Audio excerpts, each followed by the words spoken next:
The Seahawks host the hottest team in the NFL Thursday night in a primetime matchup.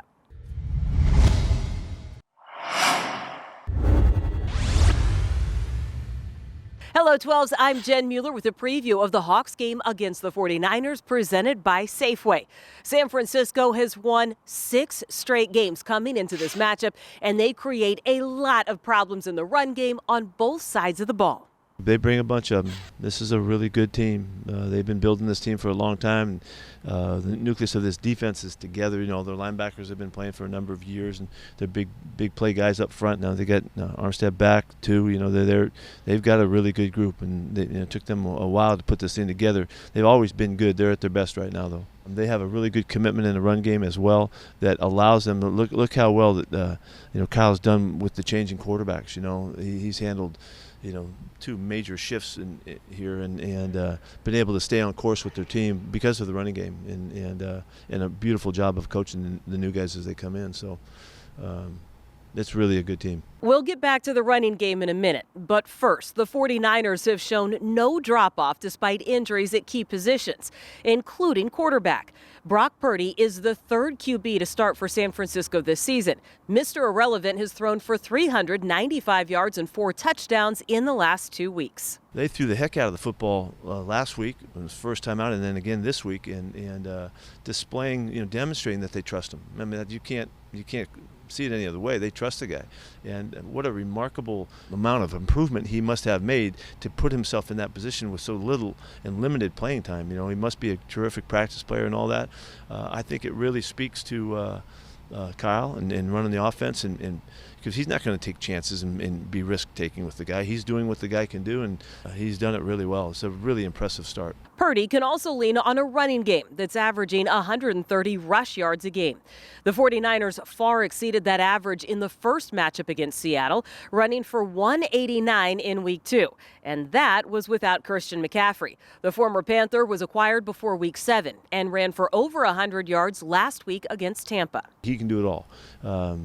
The normal, being the backfield stuff, 2-back, 1-back stuff is just, nothing for him, nothing new for him. But they can deploy him out, whether they're putting him in motion or they shift him out and line him up outside. He caught a touchdown pass as an outside receiver, last week, and he's in the slot quite a bit too. So they're balancing out the targets and runs with him to really make you have to defend him all over the field. He's a fantastic football player. After shoring up the run defense midway through the season, the Hawks are looking for answers after allowing an average of 209 yards on the ground in the last 4 games. It's not fun just to run into some guy's face over and over, but that's what it takes to win, So just being more consistent in, all 3 levels of the defense, making sure we don't miss any more tackles, wrapping up, and making sure we're getting more knockback. As long as this game is played, it's going to be about meeting and defeating blocks and whipping the guy's ass. That's what this game is always going to be about, period, point blank, whether you're talking about defending the run or rushing the passer. The Hawks won't have to defend do-it-all offensive threat Deebo Samuel. He won't play on Thursday after suffering an ankle and a knee injury Sunday. But even without Deebo, Brandon Ayuk has been the Niners' leading receiver. And tight end George Kittle, who missed the previous matchup with a groin injury, is back in the mix. I think it's more about us than it is about them. They try to make the offense simple for him, because it is I think 3rd start or whatever it is. So they kind of make things simple for him, slow it down. So we got to make sure it's more about us going into this game, being on our assignments and keys and making sure we're locked in. We got our mental focus right. Back in Week 2, the Hawks managed 1 touchdown on a special team score when Tariq Woolen blocked a field goal attempt and Michael Jackson returned it for 6. The offense back then was still finding its footing. I went back and watched that game. I felt like we, had our opportunities. We got down to the red zone maybe once or twice, but that's not the standard. We got to get down there way more. And it really came down to our execution.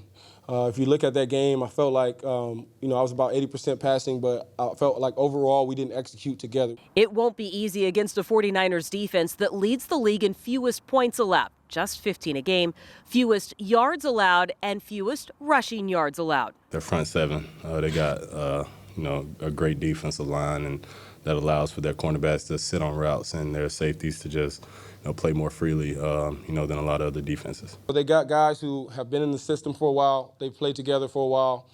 You can see them on tape. They really rally to the football. Every man on the defense is running hard to the ball. And then you add that with all the talent they have. You know, a bunch of first-round guys, some really good players up front, great front seven, a really good veteran back end, and they make it hard on you. It makes it an even tougher task to get the running game going. The Hawks ran for just 46 yards last week and less than 100 in 4 straight games. Geno Smith is coming off a season-low 58% completion percentage. And Thursday, he'll have to contend with one of the best pass rushers in the league. Nick Bosa's 14.5 sacks are tied for the most in the NFL.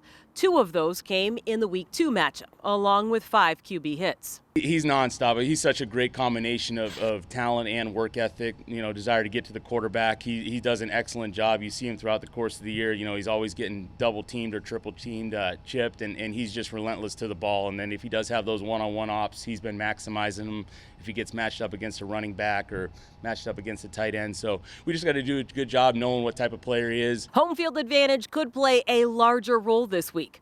It's already a benefit Seattle doesn't have to travel on the short week, and this will be the first road start for Purdy.